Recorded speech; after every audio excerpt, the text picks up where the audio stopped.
Those who have watched a police state grow over decades have known that, as the UK goes, so does the rest of the Western world. Unfortunately, the UK population the testing grounds for intrusive and totalitarian policies that will be implemented in the rest of Western Europe and, after that, the United States. Many researchers warned about early on, when the CV-19 hysteria was reaching fever pitch, that the threat of a scamdemic would be used to usher in methods of control the world has scarcely seen. Contact tracing, lockdowns, mandatory masks, and now, CV-19 passports. Everyone who warned us of what was coming was labeled conspiracy theorists by media, government officials and hysterical citizens. Now contact tracing is in full effect, lockdowns have been ongoing for months, mandatory masks, and now CV-19 passports. All these things were announced and unveiled by the same media outlets and government officials that denied the very possibility of their existence only a few months ago. Boris Johnson recently announced a moonshot plan that includes CV-19 passports. CV-19 passports would give those who test negative the ability to return to normalcy. They would be able to attend sports events, concerts, go to work and school without wearing masks. The proposed 20-minute tests that would allow this to happen have been suggested by Prime Minister Boris Johnson. Many people say these rapid cheap tests are still in the development process and have not been approved. The likelihood of false positives and negatives would do nothing but create confusion and chaos. The entire process of developing these tests would require testing technology that does not yet exist. In an article written by Tom Shearsmith for The Industry, Prime Minister Boris Johnson has suggested in today's live broadcast CV-19 press conference that the UK may regain a sense of normality by possibly introducing 20-minute testing to offer the equivalent of a CV-19 passport. During the conference, Johnson confirmed that from Monday, a rule of 6 will be introduced in England, meaning people should not meet up in groups of more than 6. He says this measure replaces current guidance, people only need to remember the rule of 6. He says that 2 households cannot meet socially if they make a group bigger than 6.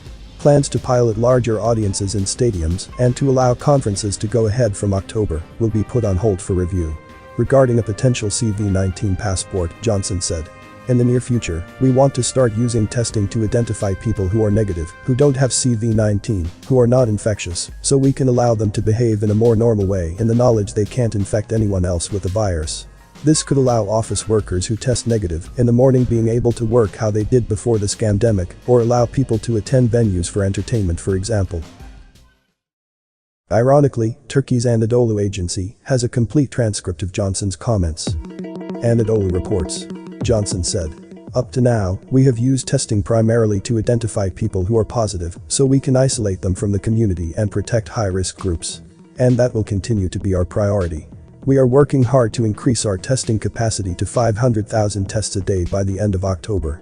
But in the near future, we want to start using testing to identify people who are negative, who don't have CV-19 and who are not infectious, so we can allow them to behave in a more normal way, in the knowledge they cannot infect anyone else with the virus. And we think, we hope, we believe that new types of tests which are simple, quick and scalable will become available. They use swabs or saliva and can turn round results in 90 or even 20 minutes.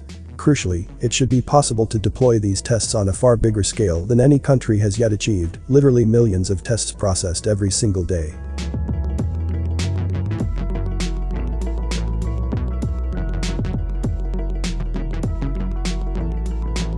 Under discussion is the use of facial biometrics in order to prove which workers have had CV-19. One such tech firm is Onfido, a firm that specializes in facial biometrics, has already delivered detailed plans to the government about what it is able to help accomplish on a nationwide basis. It claims that its proposals could actually be realized within a couple of months. The proposals state that the firm could use antigen or antibody tests.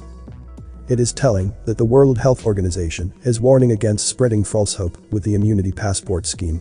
They argue, we simply don't know enough about how immunity develops after having had CV-19. Yet the WHO and most countries are still going ahead with vaccine development. Before I continue the video, please give a like if you've learned something. And don't forget to subscribe and also click the notification bell too so you won't miss any update.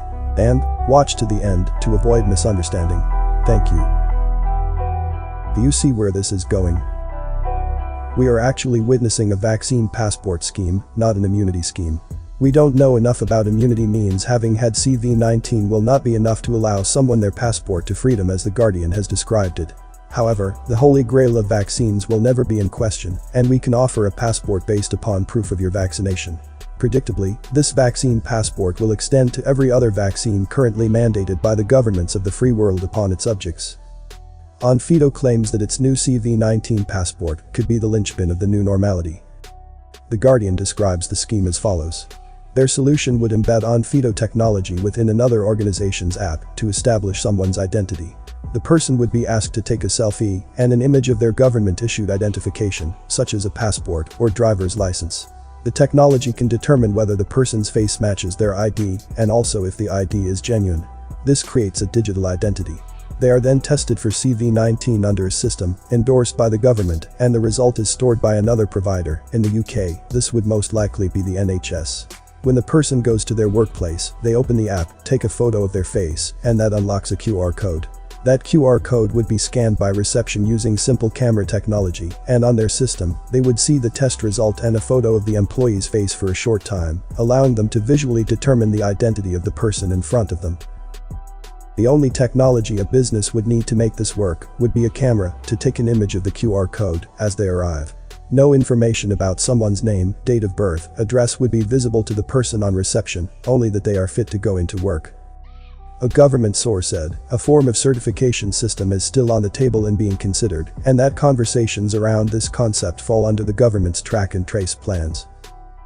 The list of Onfido investors includes Microsoft. Right now, digital identity experts say they are only in the discovery phase of a plan that would be tailored to the needs of the UK government. Of course, if you believe that, I have some oceanfront property to sell you in Arizona. Those plans have been in place for decades. All the UK government needed was the proper excuse to implement it. Brandon Turpville, Alan Watt, David Icke, and many others have been warning about this coming plan for years and years. One such article by Turpville, entitled Social Media, Universal Basic Income, and Cashless Society, How China's Social Credit System is Coming to America, describes and how it is coming to the West. I highly encourage you to read that article and to access the work of the researchers and journalists I mentioned. Comment below with more topic ideas for me to discuss. As a lot of care and hard work goes into this, likes and subscribe, let me know I'm doing a good job. All is appreciated greatly. You may not agree with everything from the content I post. Apply critical thinking and use discernment to come to your own conclusions regarding the content. Thanks for watching this video. This Everything Inside Me channel, see you on the next video. Stay safe and healthy.